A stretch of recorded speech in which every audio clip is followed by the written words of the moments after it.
क्योंकि अब तक सबके दिमाग में एक भ्रम था कि सैनी समाज सिर्फ भाजपा का है। आज आपने वो भ्रम यहाँ तोड़ने का काम किया है इतनी तादाद में शामिल होकर, तो आप लोगों को मैं बहुत बहुत बधाई और शुभकामनाएं देना चाहती हूँ। ये सरकार सिर्फ लोगों के वोट लेना चाहती है, ये किसी को नुमाइंदगी नहीं देती, किसी को हिस्सेदारी नहीं देती, किसी को भागीदारी नहीं देती। आप लोगों ने 90% मेरे हिसाब से बिना मांगे वोट दिया आपके प्रत्याशी को। शायद वो मांगने भी ना आए हो और शायद अब भी इस बार भी मांगने नहीं आए। आज ये जो सभा है थाना भवन विधानसभा से हमारे बहुत ही जुझारू पार्टी के बहुत ही कर्मठ वरिष्ठ नेता वतन सिंह सैनी जी के द्वारा रखी गई है, तो मैं उनका भी तहे दिल से शुक्रिया अदा करती हूँ कि उन्होंने हमारे चुनाव के लिए इतनी मेहनत से इतने सारे लोगों को यहाँ पर बुलाया और काफी देर से, जैसा मुझे मालूम पड़ा, आप लोग यहाँ इंतजार कर रहे हैं। तो मैं माफी चाहती हूँ क्योंकि चुनाव का वक्त है, कार्यक्रम लगे हुए हैं और रमजान भी चल रहा है, तो वक्त का थोड़ा ऊपर नीचे हो जाता है। मैं क्षमा चाहती हूँ, हमें थोड़ी देर हुई, आप लोगों को परेशानी हुई। आज आप लोगों ने यहाँ पहुंचकर एक ऐतिहासिक काम किया है, क्योंकि अब तक सबके दिमाग में एक भ्रम था कि सैनी समाज सिर्फ भाजपा का है। आज आपने वो भ्रम यहाँ तोड़ने का काम किया है इतनी तादाद में शामिल होकर, तो आप लोगों को मैं बहुत बहुत बधाई और शुभकामनाएं देना चाहती हूँ। आप लोग जिस मकसद से यहाँ पर इकट्ठा है वो आप लोग अच्छी तरीके से जानते हैं। लोकसभा का चुनाव है 19 तारीख और साइकिल का हमारा निशान है। ये जो चुनाव है ये बहुत अहम है आपके लिए, हमारे लिए, हम सभी के लिए, क्योंकि 10 साल से हम एक सरकार को देख रहे हैं, उनके कार्यकाल को भुगत चुके हैं। 5 साल से हमारे बीच में जो हमारे प्रतिनिधि हैं माननीय सांसद जी, उनका कार्यकाल आप और हम देख चुके हैं और सारे ही हालात आपके सामने हैं। ये सरकार सिर्फ लोगों के वोट लेना चाहती है, ये किसी को नुमाइंदगी नहीं देती, किसी को हिस्सेदारी नहीं देती, किसी को भागीदारी नहीं देती। आप लोगों ने 90% मेरे हिसाब से बिना मांगे वोट दिया आपके प्रत्याशी को। शायद वो मांगने भी ना आए हो और शायद अब भी इस बार भी मांगने नहीं आए।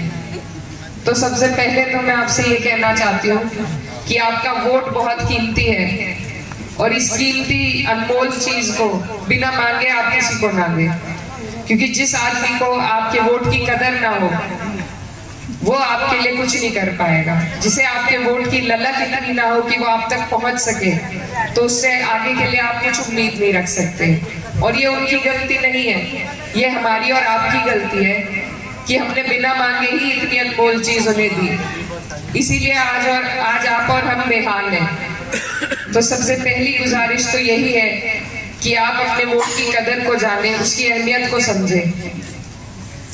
आज सरकार नारा दे रही है 400 पार का, और 400 पार के पीछे जो इनका मकसद है वो भी साफ है। हमारा यहाँ पर बहुत तादाद में पिछड़ा समाज मौजूद है। आपको जो आरक्षण दिया गया है ये आपका हक है, आपका अधिकार है, और इसी को छीनने के लिए या इसके स्तर को घटाने के लिए ये 400 पार का नारा दे रहे हैं।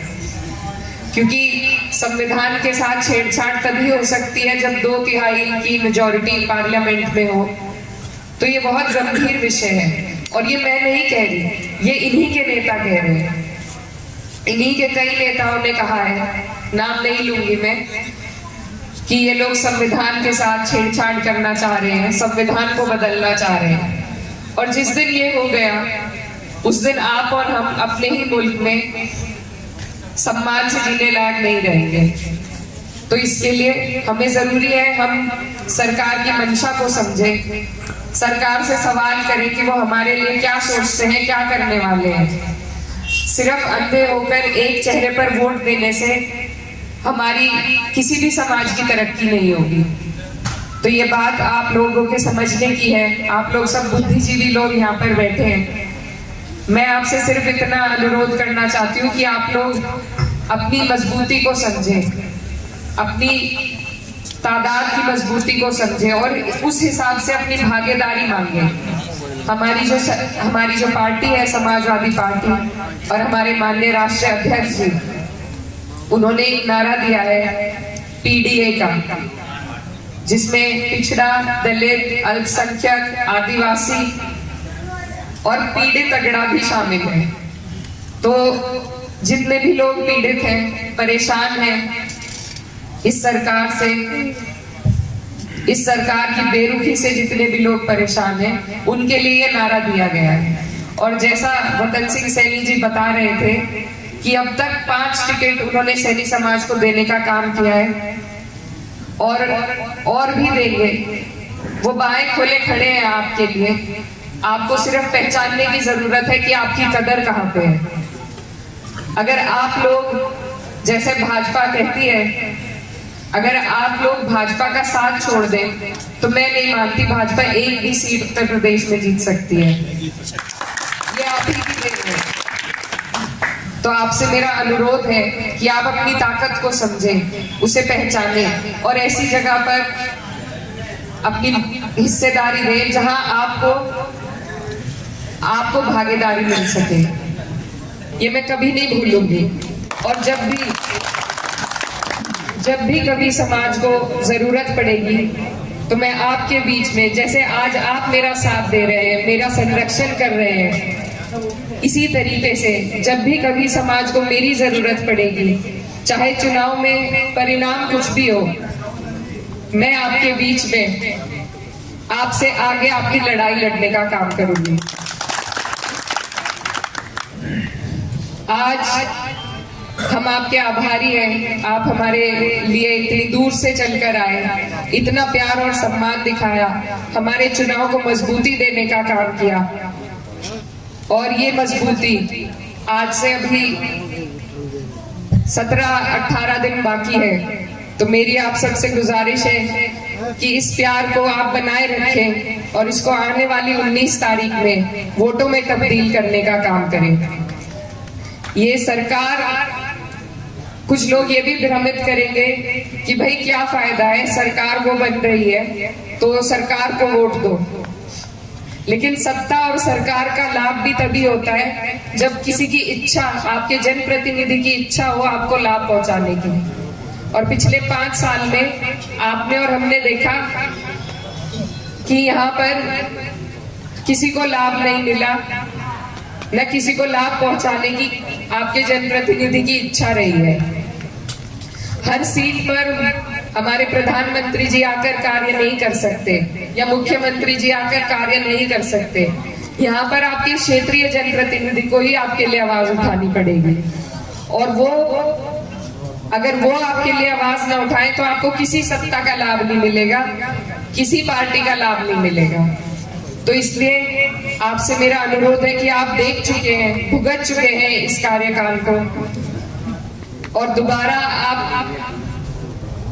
मैं भी आपकी बेटी हूँ, आपके बीच यहाँ खड़ी हूँ। मुझे पार्टी ने कम उम्र में बड़ी जिम्मेदारी दी है और ये जिम्मेदारी मैं अकेले नहीं निभा सकती। इसमें मुझे अपने समाज की, अपने लोगों की, 36 बिरादरी के साथ की जरूरत है। आपका साथ अगर मेरे साथ रहेगा तभी मैं यहाँ से संसद तक पहुंच पाऊंगी और वहां आपकी लड़ाई को लड़ने का काम कर पाऊंगी।